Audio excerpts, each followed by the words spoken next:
vigilant about who you are, what you stand for, create personal and professional boundaries, and continue to learn.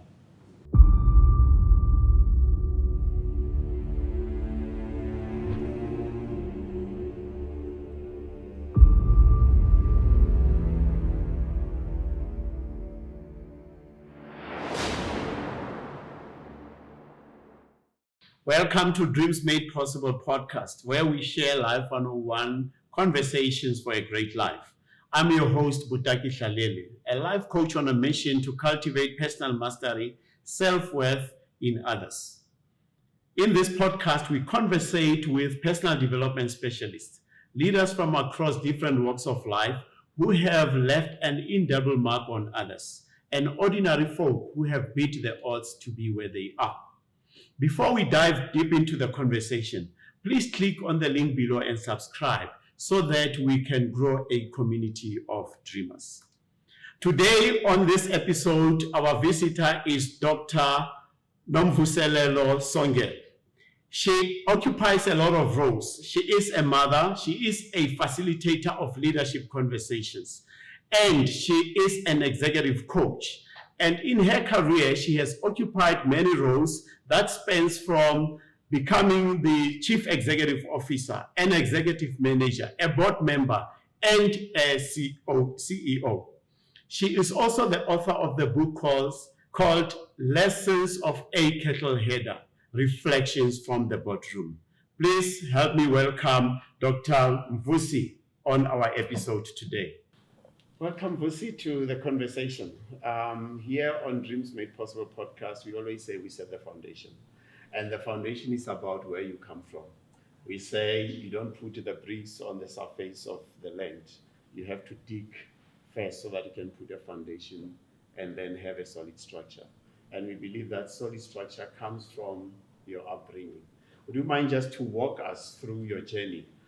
In terms of where were you raised, what type of family did you grow into? Well, I was raised in Stilfontein, in the rural areas of the Eastern Cape. That was called Transkei at the point in time.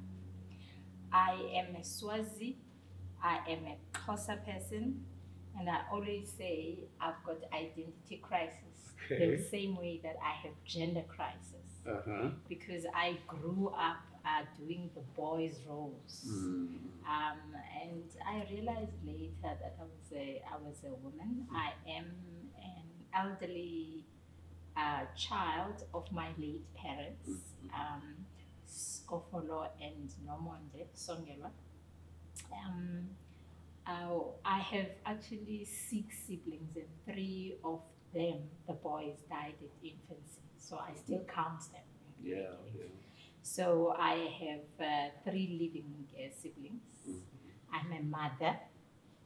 I am a grandmother of 7 now.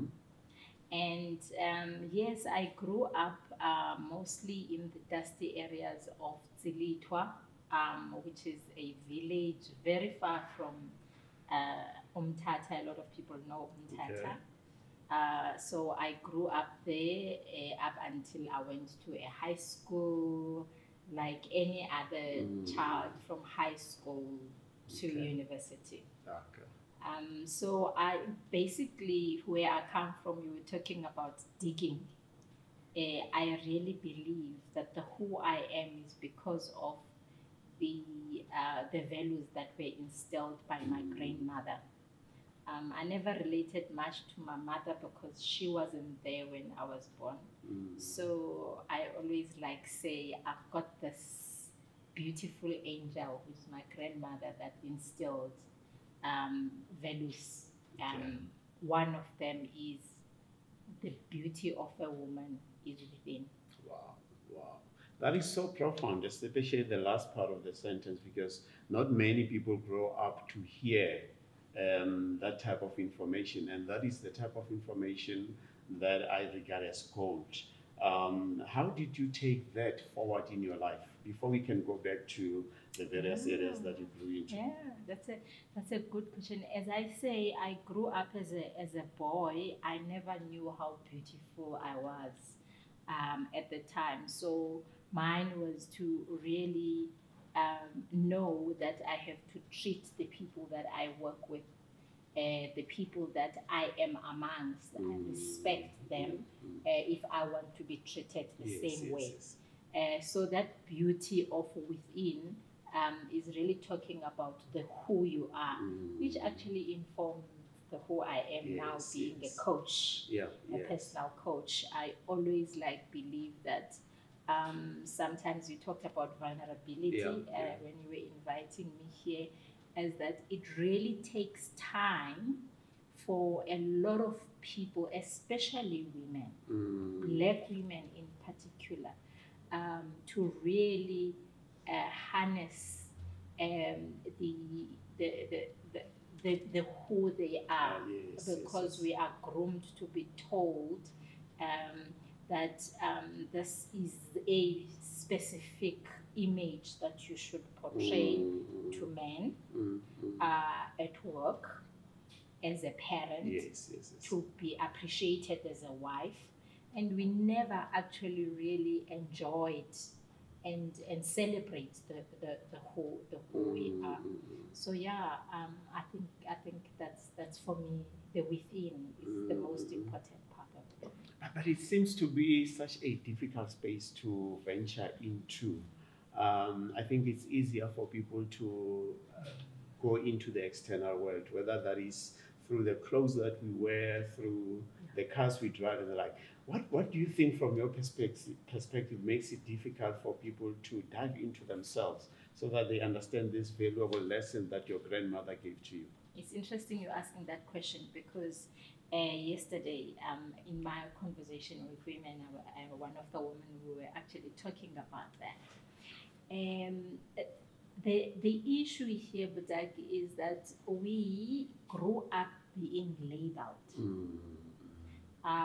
If you, for instance, were a woman like me who grew up being amongst men and associated with boys all the time, and then you assume this character of being a boy, and you get to know the whispers of boys, how they talk about girls, you're kind of like, that is not what I want to be. Okay, and we kind of compete with boys, which is what I did, and I actually just wanted to prove myself I can do better. If you fight, stick fighting, I'll do that. Wow. You take me to a school, I'll be number one, because I just want to prove all the time. It's kind of like you are in this society, you are in a boardroom that is square, and we never celebrate our femininity, you know. And sometimes what happens, and probably you don't actually know when it's happening indirectly, so you actually either abusing others because you have assumed a role of who you are not. You get into the boardroom, you want to perform, you become a disciplinarian, because that is how the world, that's how the society actually measures us. They never measure us for the who we are as the women and what we bring on board. So it becomes very difficult because of the labels you get in the boardroom. The first thing that the men, most of them, we got into organizations that were mostly men in it, conservation for me. So the first thing that people see is what?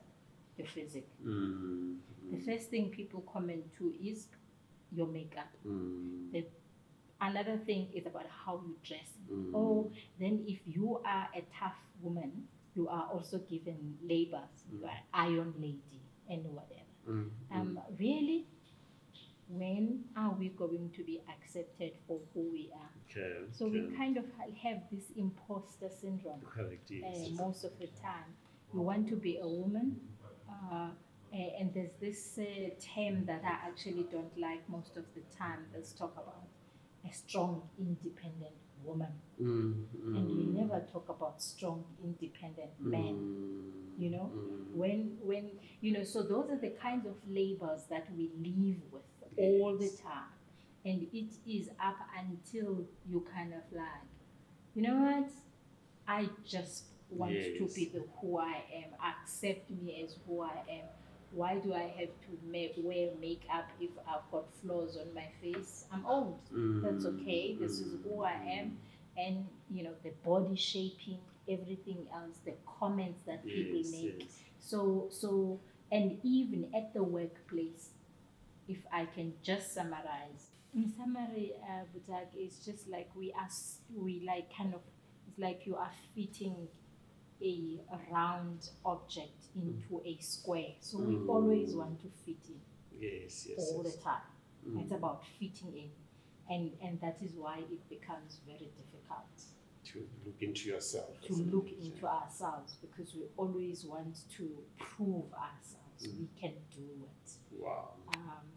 We want to, as first black women in spaces, immediately you get the attention that, okay, how come you got into this space? You know, the world is wondering, how did you make it? It's like we're not supposed to be there. Yes, yes, And that's exactly what's the whole thing is all about. So I had my own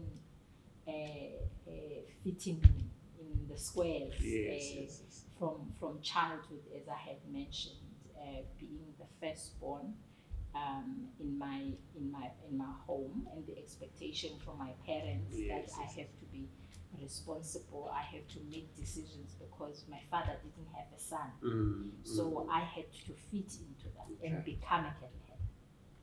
So yeah, talk us about that experience of you being a kettle header.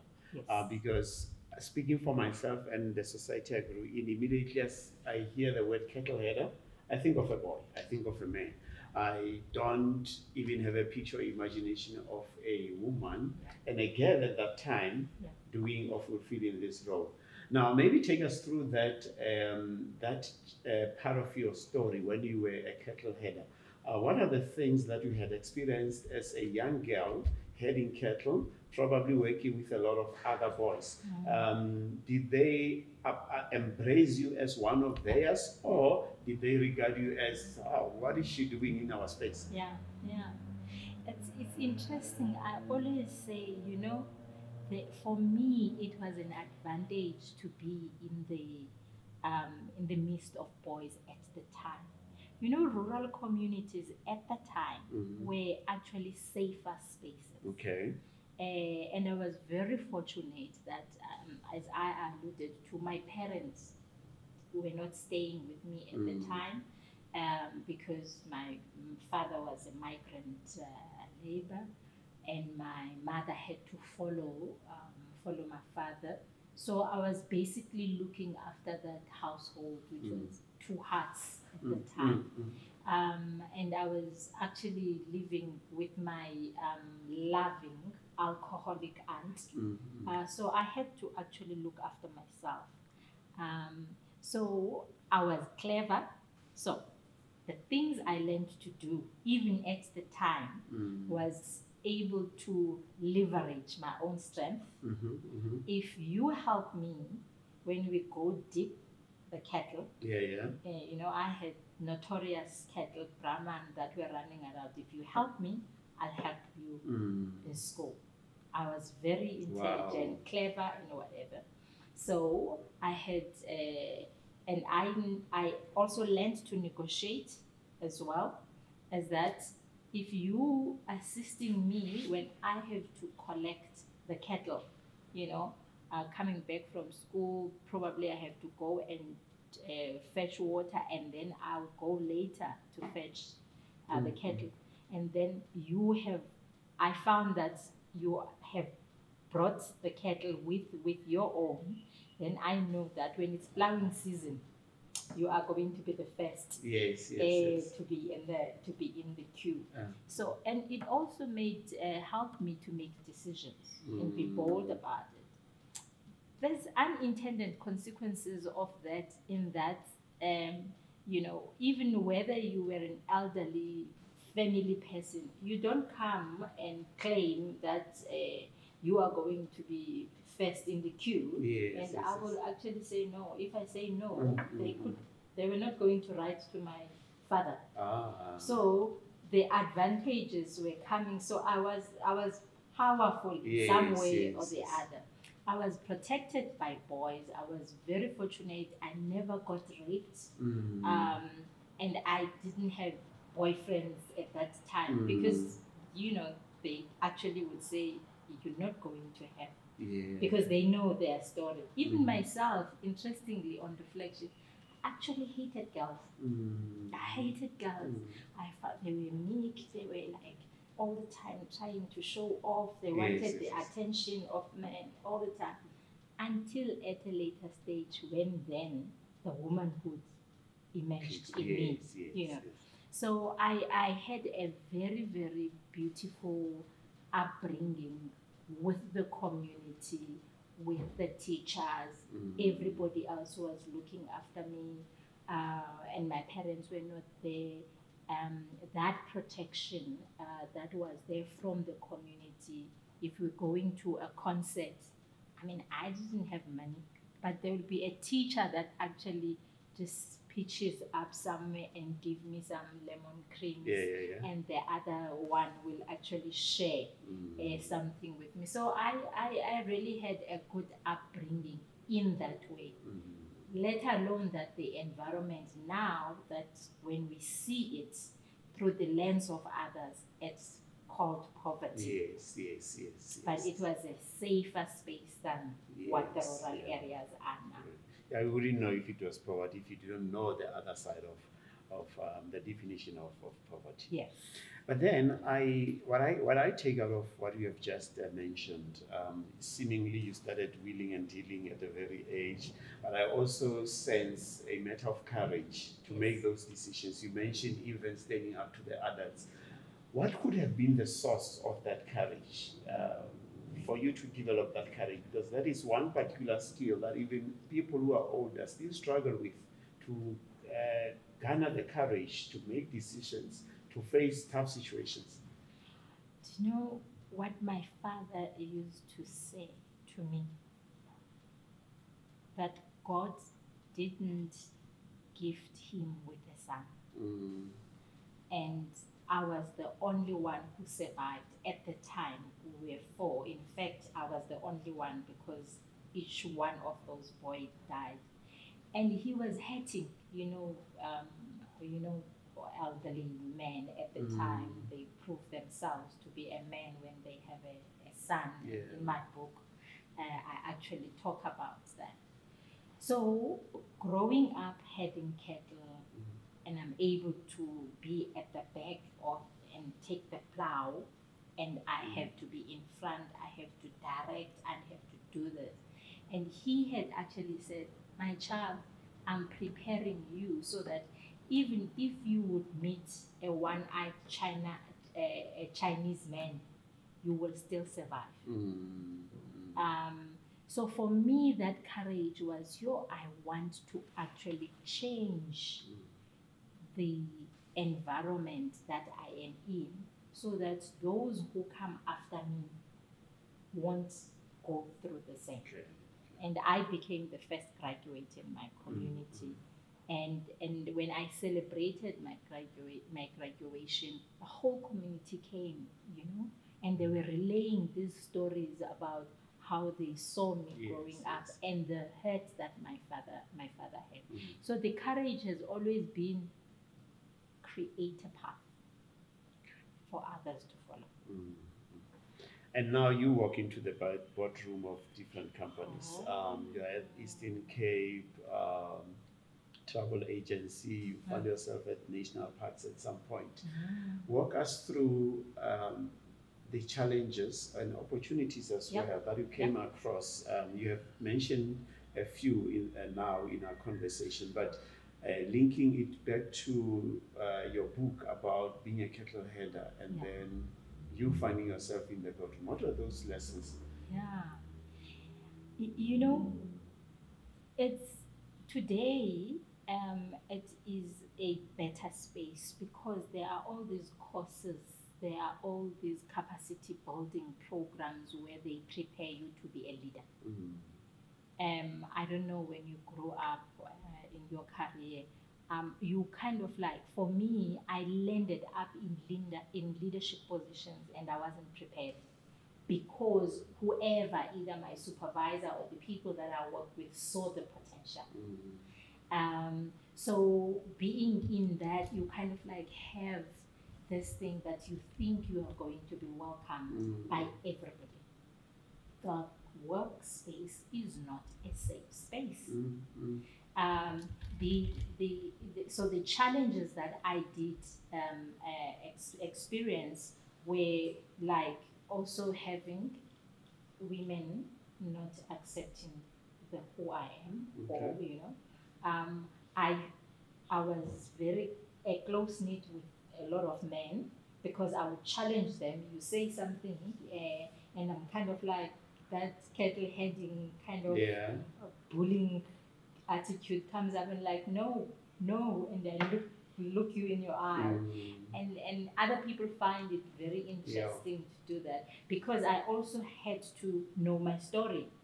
I was very fortunate to get into conservation, and conservation is really a rural living. So I would tell scientists, please don't tell me about conservation. I lived conservation.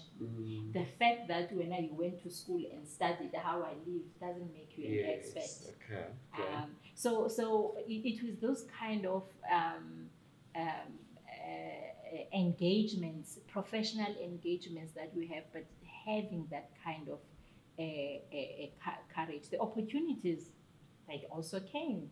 Obviously, you had people that were like very excited being in operation. I was the first Black woman in operation in South African National Parks at the time, and I ascended the ladder that I call a jungle gym, and become the executive manager, the very first Black woman in South African National Parks to be.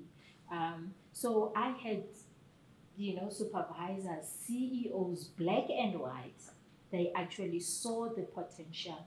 And when I was given the opportunity, I grabbed it with my own hands because what at the back of my mind was that wherever I go, I am carrying along that community, that rural community.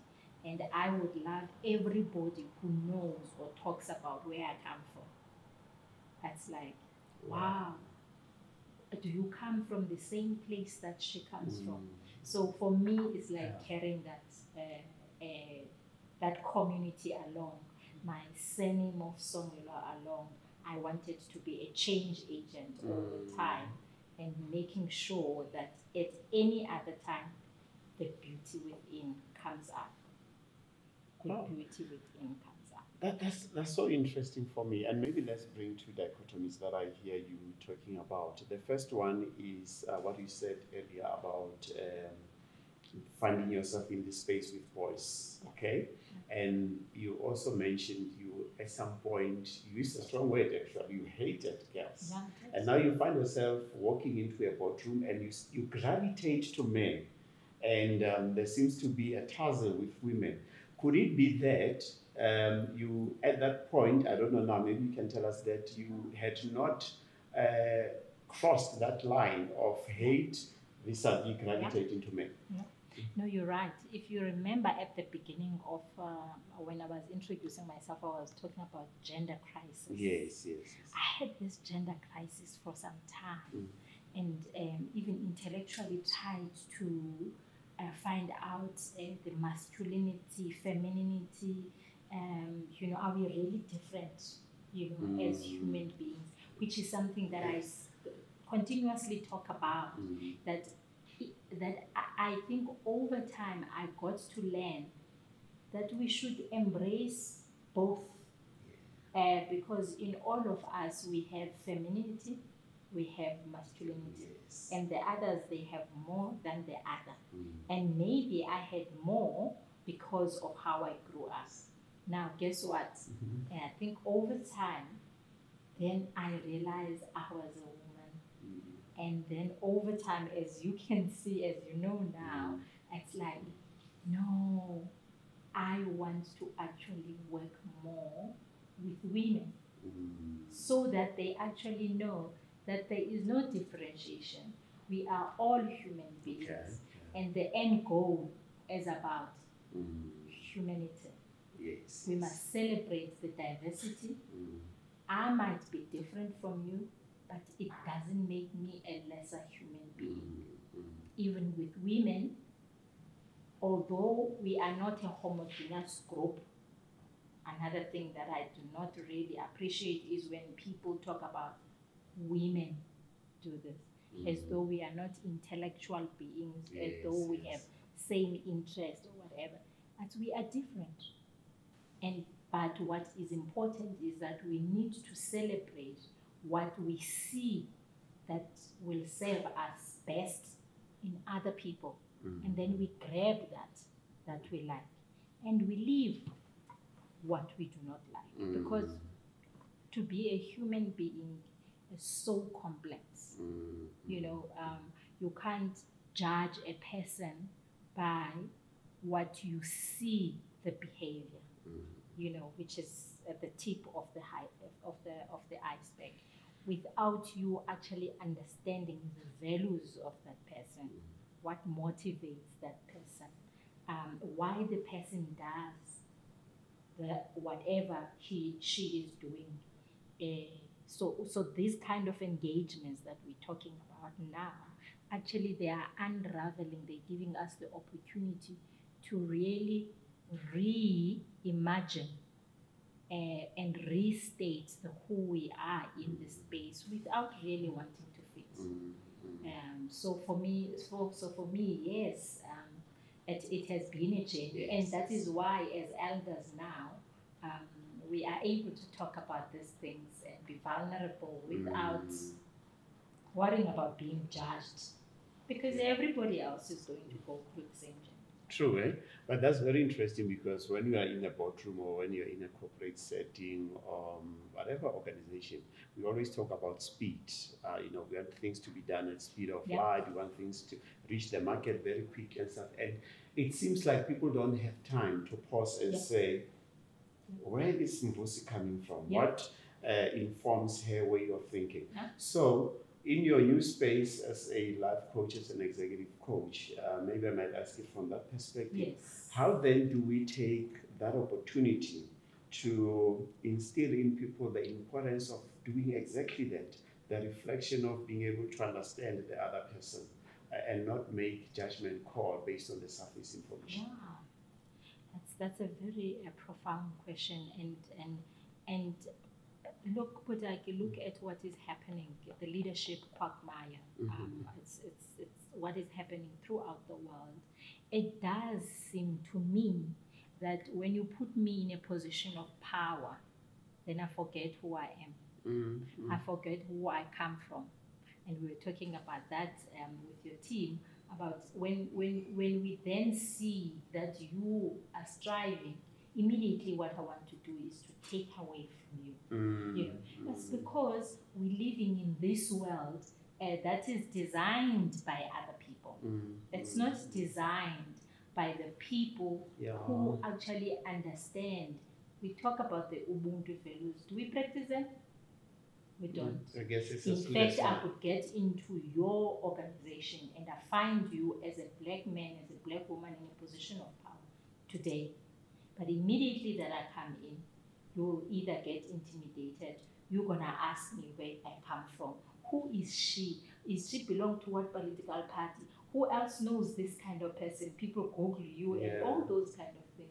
So what I'm driving at is that, and I think in this space at this point in time, it's emerging in corporate and at the workplace that we really have to be more people-oriented. Leadership is not what it was, where we are chasing the market, where we're chasing the profit.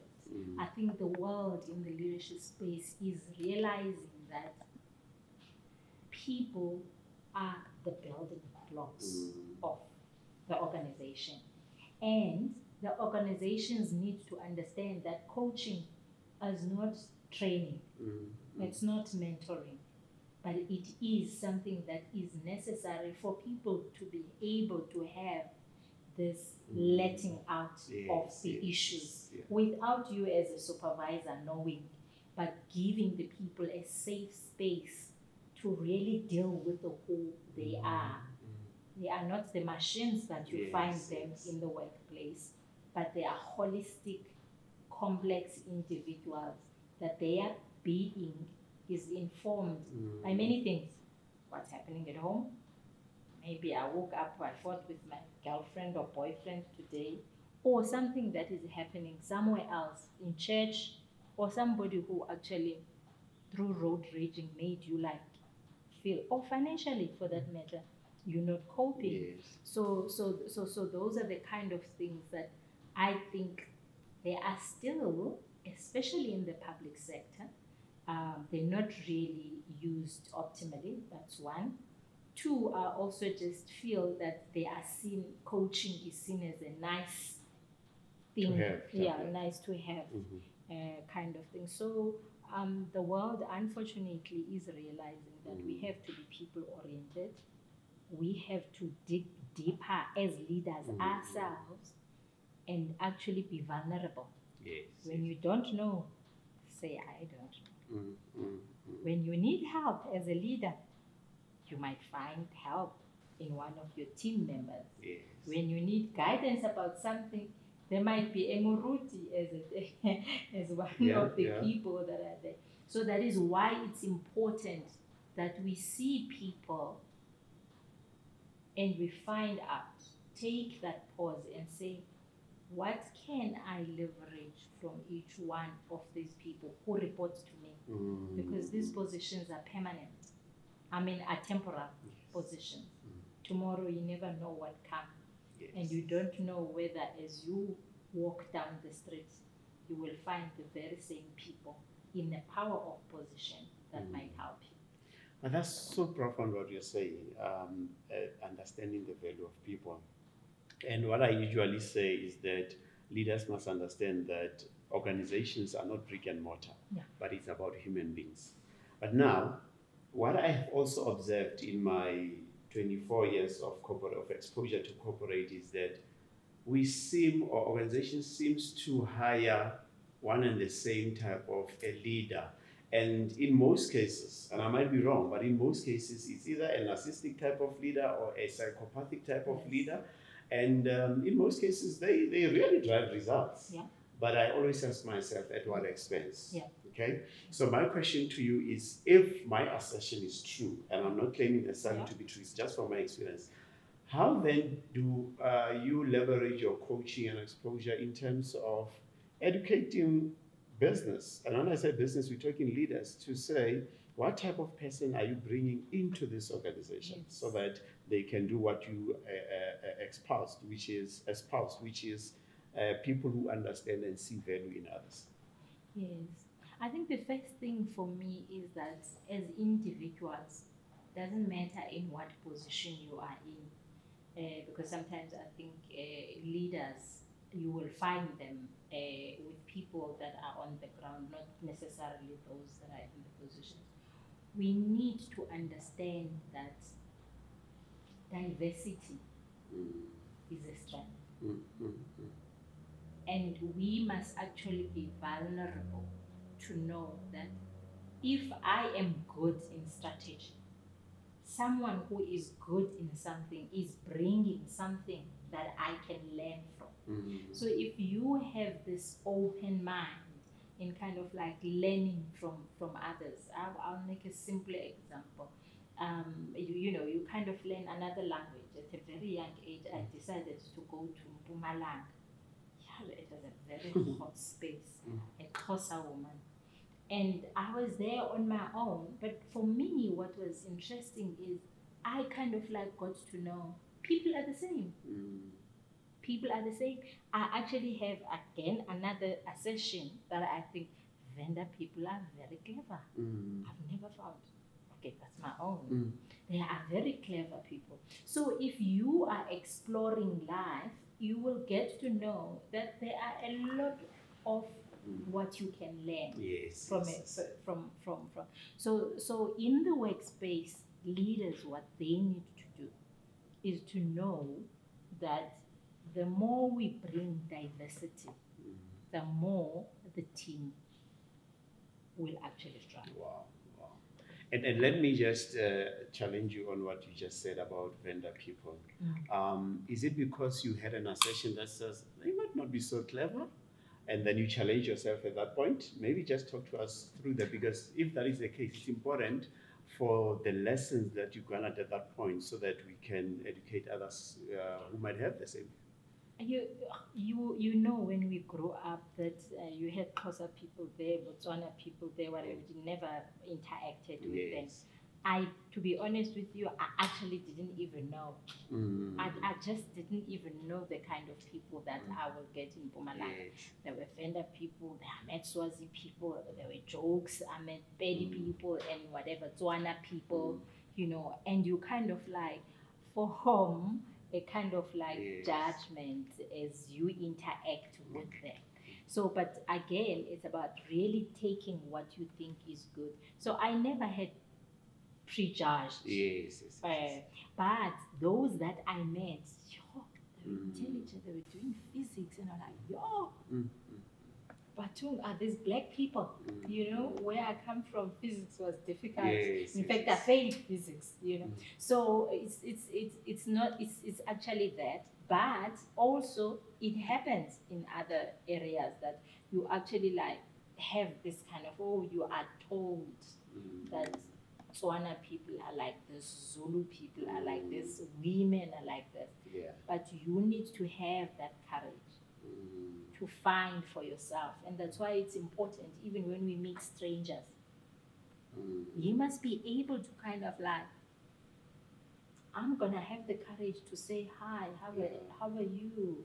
Okay, where do you come from? How do you do this in your own culture? And then you become a more holistic person than whatever. So yes, we have prejudgments because of what we are told or what the adverts say or somebody, you know, or your experience with one individual. But the more closer we engage with people, we get to know the best of who they are or not their behavior.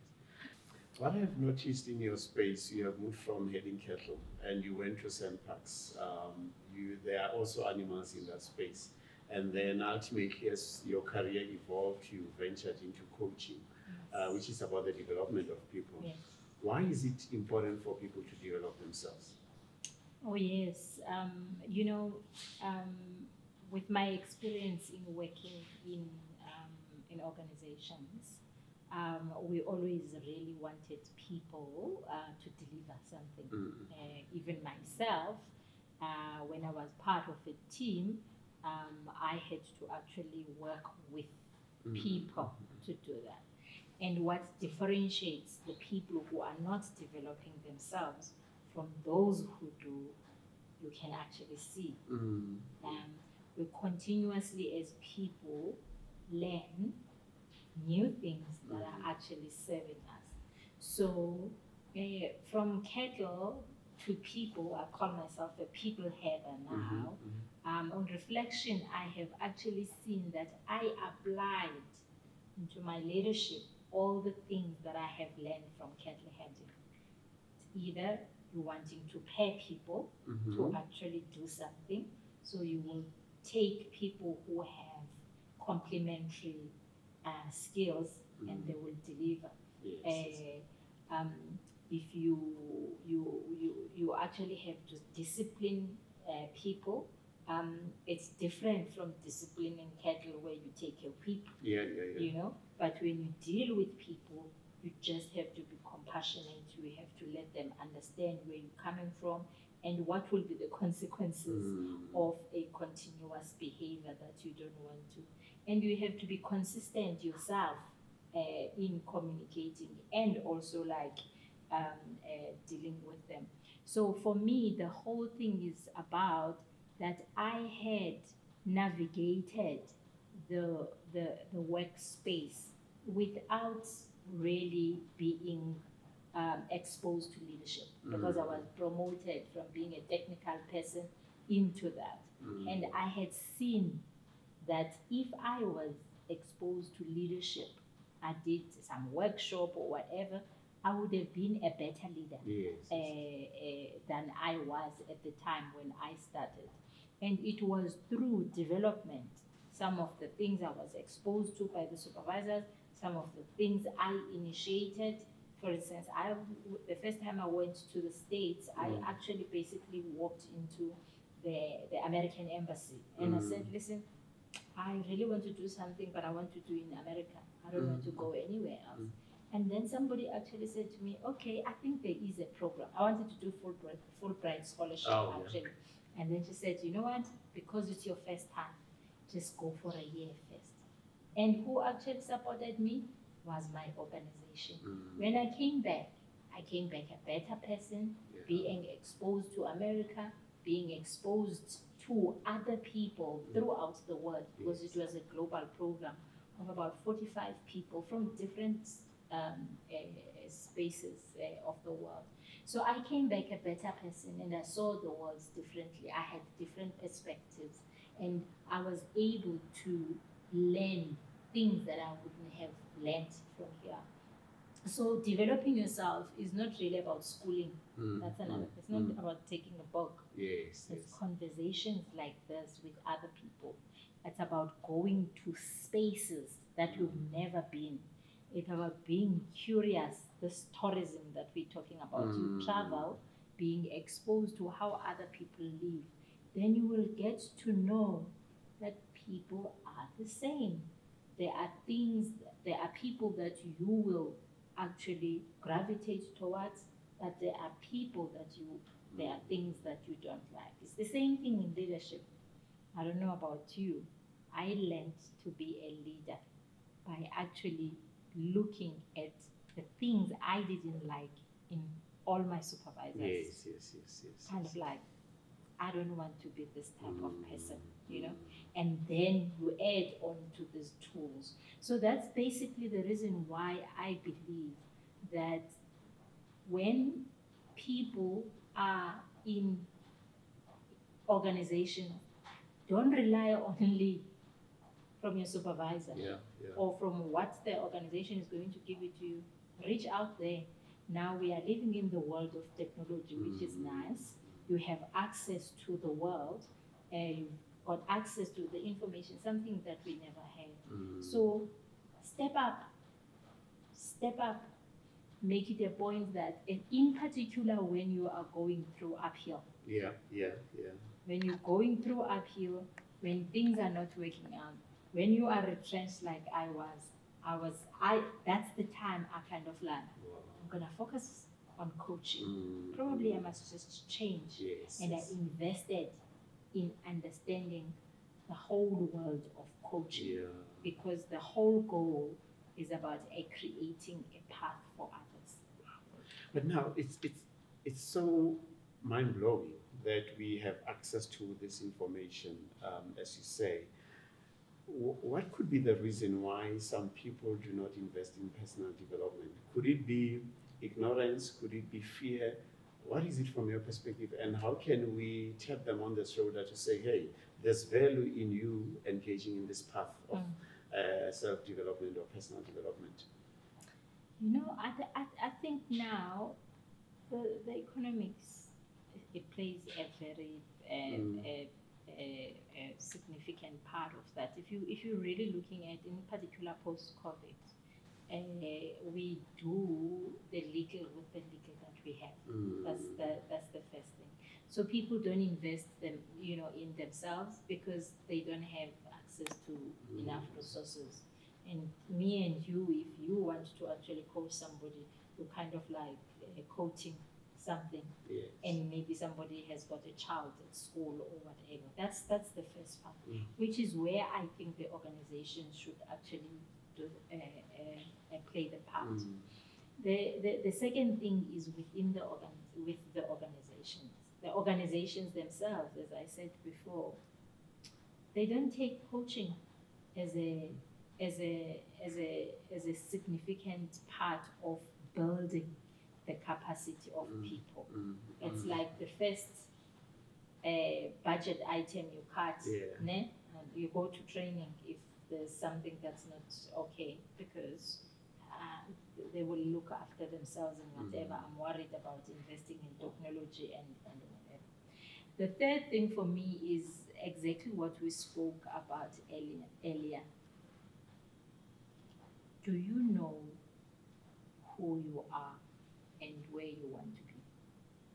We don't take time in thinking about that. Remember, we were told selfish. If me and you are married today and I tell you, listen, can I get 40,000 because I want to go for whatever, what would you say? You'll say, yo, 40,000, that's a lot of money or whatever. And because even as a person, you kind of like haven't crafted this path of, this is where I want to be. If you know where you want to be, I'm going to talk about cattle. If you are actually knowing that I have to bring those cattle at home, it doesn't matter if it's uphill, you are going to garner energy. You are going to go around asking other people, where are my cattle? Because here, you know, I have to bring back those cattle. So you cannot use one path to develop yourself. You have to find, there are even free webinars at this point in time to do that. You have to find a mentor. You have to ask others. You have to create that path for yourself. You are going to fail at some stage, you know, because the road is not straight. Correct, Yeah. And the life is going to throw some things, but you need to actually focus and say, all what I'm going there is that. And use different mechanisms to develop yourself. And it is also something that sometimes we don't do. We have to know that sometimes we plan and life will throw something at us. Adapt. Yes. But that's so powerful. Adapt. I wanted to get married. Got married. You get there. It's not my safe space. I know what's going to come out. Make that decision if it's going to serve you. I wanted to be a medical doctor. I failed physics. And I failed physics. I then had to do BSc because I couldn't get into the medical school. But I knew I want to be a doctor one day. So I chose a different path to be a doctor. Correct. You know, so life, I don't know, people who are Christians know and always say, sometimes we plan, but when God has his plan, he will actually do it in his own way at the right time. Wow. No, thanks for that. The value of people taking responsibility for their lives. That's what I hear you saying, that nobody will come and do it for you. And it's not always going to be a linear line. You know, it will be tough. And at that point, that's where you need to garner more energy. And you seem to be doing that more work with your retreats. You are on VUCA online. Can you talk to us about those platforms that you are using to develop people? I'm in such an exciting space at this point in time. And let's start with the coaching. And one of the things that I looked at is to have conversations like this with executive women. Yes. Because I was an executive for a long time.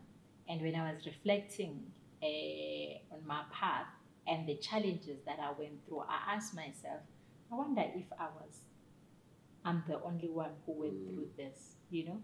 There is this assumption that when you are in that position, everything is okay, you know everything, you know?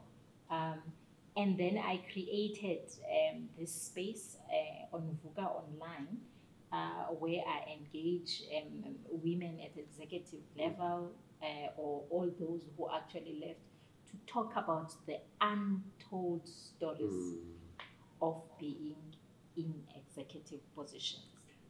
Because most of the time you will hear when it's August, everybody else cites, these are powerful women, that are independent, strong women, and all that. And then you read about it, people talk about this, the percentages, statistics of no, we are closing the gender gap. But what is always missing is, what are the stories of those people? Yes, yes. What are the things that they are not talking about? So the whole beyond the stats. Beyond the stats, because as much as we are closing the gender gap and we see the beyond, we see others exiting. The others actually leave, and the others, they would actually say, I didn't care what was I going to do. I just wanted to leave that toxic space because this is what happened. So that space of VUCA Online is about, I call it about Lipstick Chronicles. Why Lipstick Chronicles? It's because we put on this lipstick and you see the lipstick, but these lipsticks are sealed. We actually are not taking part in making decisions at the workspace. That's the diamond I want to actually mine from those women. So it's been an amazing journey. The content that comes out there, you know, people become emotional, and people, we don't only talk about the challenges and do men bashing. The whole issue is about what are the solutions for individuals, to your question that you asked earlier about personal development, and what corporates need to do to ensure that they create safe spaces for women to engage each other, to engage others, whether men or, you know, or to engage coaches, because it's lonely out there. Yes. So what is coming out from that, it's actually lonely out there. You're talking about, and I seem also to love I love communities as well. And recently what I did when I was in the States 3 months ago, and I was a guest speaker somewhere else. So I connected this university with the community that is in the deep rural areas. And there is it was such an exciting experience I had, in fact, only last week, and what's gonna come out. So for me, the focus is not only on executive women only, but I also think, Botaki, as a coach, middle management is actually neglected. The organizations, what they do, they spend money on executives, but they don't spend money on the middle management. And I think for me, coaching also is important that we actually focus on that group. They don't have the money, but if we want to build resilient leadership, if we want to build the leadership of the future, we need to actually start now with those that are at the coalface. Seemingly, there's still a lot of work that needs to be done in the development of people. Wow. But here at Dreams Made Podcast, when we end, we just like you to leave that Life 101 lesson. I mean, taking your experience through your journey of life. To someone who's at home, who's listening, what is that one Life 101 lesson that we just like them to take away with? Life is complex. Human beings are complex. Workspaces are not safe. Please do not be ignorant. Be vigilant about who you are, what you stand for. Create personal and professional boundaries, and continue to learn. You can learn until you are a more great than I am, but continue to learn. For me, that is actually what's the crux of the matter. And learning is not about in books. Yes. Learn from others, engage with the people that you would never have thought you would engage with. The man in the street, the one that you think is not schooled enough, elderly people. Yes. Find your intention must be, what can I learn from this person? Than criticize each other. Thank you so much, Mvusy, for sharing your wisdom. I believe that someone will take these lessons and integrate them into their lives.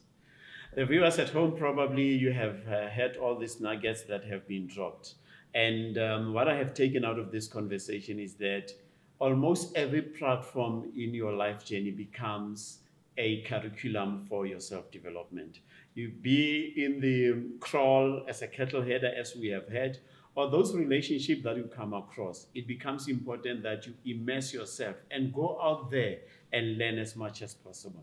I was watching a documentary on Netflix about Pepsi, and this gentleman was saying the reason why he dropped out of school, he told his parents, and I'm not encouraging anyone to drop out of school, but he said that when the parents were saying, please go and learn French at school, he said, no, I need to be in France for me to learn about French. And what I'm taking out of that statement is that your world is your oyster. Go out there and learn as much as possible for you to be able to impact others going forward and build great relationships. See you next time.